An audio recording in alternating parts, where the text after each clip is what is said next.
Okay, in this video we're going to show how to do problem 1.73 out of the book using Excel, and we're going to do it using the book's way.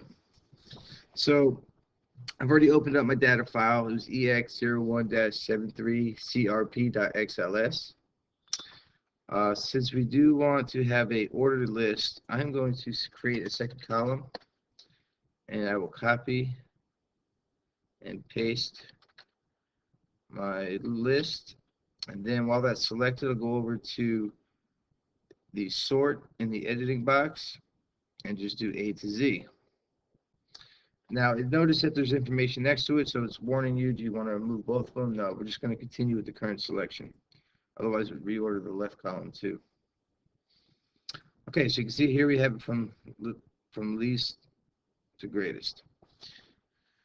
All right, so we need to get some information. Let's first take a look at size n. How many things do we have? So we can use the count A function, which will count the non-blank spaces in a range. Notice that I click and drag down. Now I am going to go ahead and Control C to copy this range so that I can use it in my other formulas easily. So you can see we have 40. And let's take note that this is even. Okay, if it was odd, it might be a little different as far as finding the quartiles. So for this one, let's look at our 5-number summary.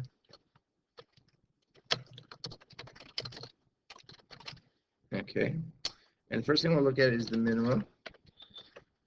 And then we'll find Q1, the median, Q3, and the max. Okay. The minimum, since you're already looking at the ordered list, it's easy to see it's 0. But if you wanted to see the function, it's equals the min. And then you could go up here and copy the range, or paste the range, which is Control V. Just hit enter. And the max, also you can scroll down and see that it's 73.20 if you're looking at the ordered list. But I can also use the function equals max and select or copy the range, paste the range again into the formula bar. Okay. Let's do the median next, because that's the actual function in Excel that'll work fine. We're going to find the median, and again I can paste that range in. Okay, 5.09. But to find Q1 and Q3, we're going to have to split this list up into 2 lists, the first half and the second half. So let's look right first here and second. Okay, so since it's 40 entries long, we're going to take the first 20 entries, which will be from 2 to 21, and paste that. And then we'll take the second half and paste that. So note that these are the same length. So if you were off an indice, you'd notice that one column would be shorter, longer than the other. So to find Q1, that is actually the median of the first half, which you see is also 0. And to find Q3, it'll be the median of the second half. Okay. Now, you might have thought about using the quartile function, but just like R, you could get slightly different Q1 and Q3s, which could affect the box plots as well as the outliers. But just to see what it would do, if I did equals quantile and typed in my range, okay, and then after the range, you're going to put a 0, 1, 2, 3, or 4, which would be minimum, Q1, median, and Q3. So for this one, we want Q1, so we'll put a 1 here. Okay. And, oops. Something went wrong.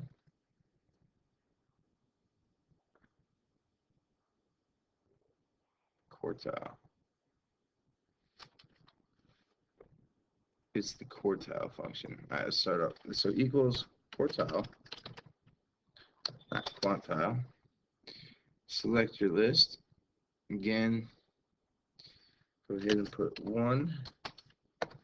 All right, and that gives us 0. So that does match up. Let's check out Q3. Equals quartile.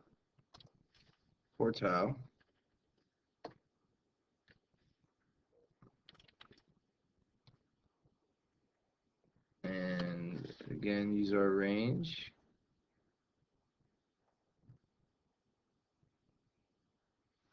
So I'm going to put comma 3 for the third quartile. All right, so here is a slight variation. If I was rounding this to one decimal place, it would be 9.5. This one would be 9.4. So it's close, but it's not quite. So again, using it your book's way, so all the answers will match up, is the way I would do it. Okay. Now, next question is, how do I get a box plot from this? So what you want to do is take your 5-number summary and calculate a column of differences. So the first difference will just be the minimum. Okay. Second difference will be the quartile 1 minus the minimum. And the third one would be the median minus quartile 1. Fourth one would be Q3 minus the median.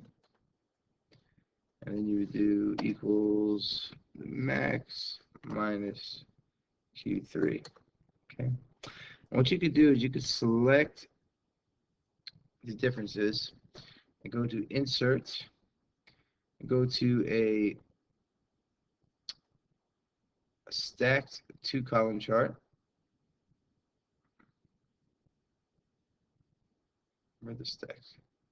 Here. And then hit switch row column. Okay.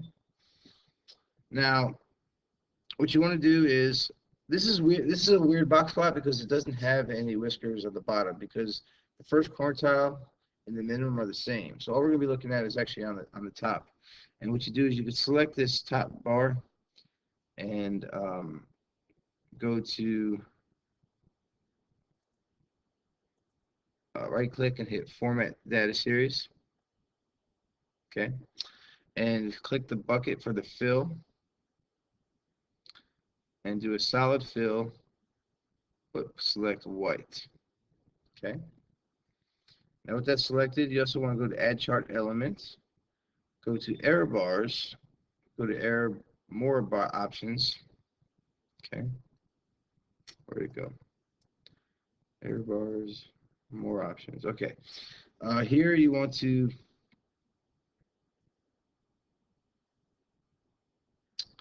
go down to percent and put in 100. Okay. And we'll use the minus. Okay. You change your title. Box plot. Now this is a not modified. Why is it not modified? Because it includes any outliers in the whisker. Okay. Then here you could actually set these by filling them to the same color.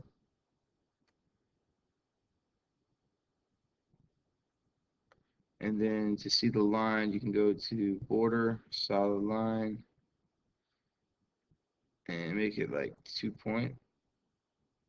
Oh, make it black. All right, so solid line, change the color to black. And you can see where your median is. Okay.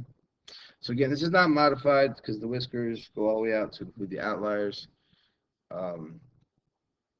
By the way, how would you tell what your outliers are? So you could calculate your interquartile range, which is going to equal your Q3 minus your Q1. Okay. Your factor is going to equal your interquartile range times 1.5. Okay. So your above cutoff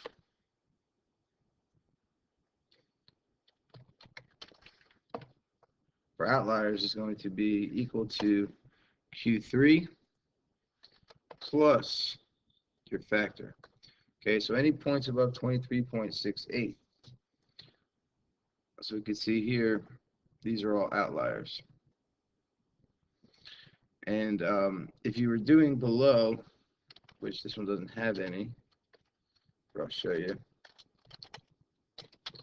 then that would equal Q1 minus the factor. Okay. And keep in mind too, I have this file posted in Excel or a similar one. You can see the formulas by doing Control tilde, right? It switches and you can see all the formulas I used. Okay.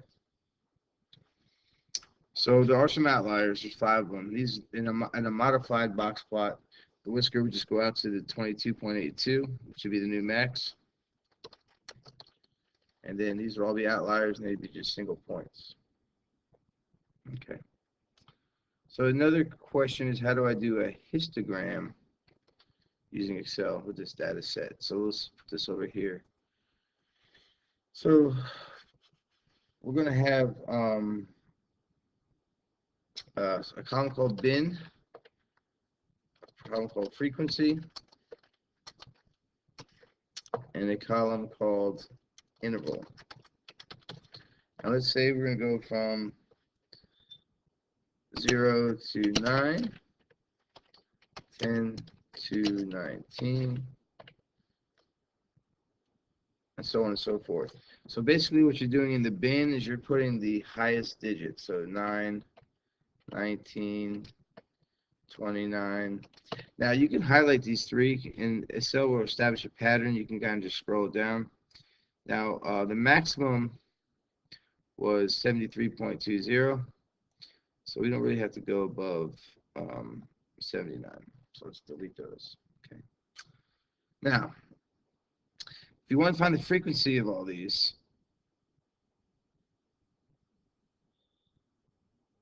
you actually go one below. I guess we don't need this 79 either. So what you do is you do the frequency 1 beyond the bin. Then up in the formula bar, you type equal frequency. You see it pops up. Okay, the first part of information it wants is the range of the data. So we can highlight all our data. Okay. And then comma. And then it wants to know, you can see the bin arrays. So you go ahead and select your bins. Now you hit Control, Shift, and Enter, and it gives you the frequency of all these bins. Okay. So to insert the histogram, what you want to do is highlight your frequency, go to Insert, Bar Chart, and we just do a regular bar chart. As you can see here, we have our histogram. Okay. So there you've seen it in Excel, how to get the 5-number summary, calculate the IQR, check for outliers, make a box plot, not modified, and make a histogram. Hope that was helpful.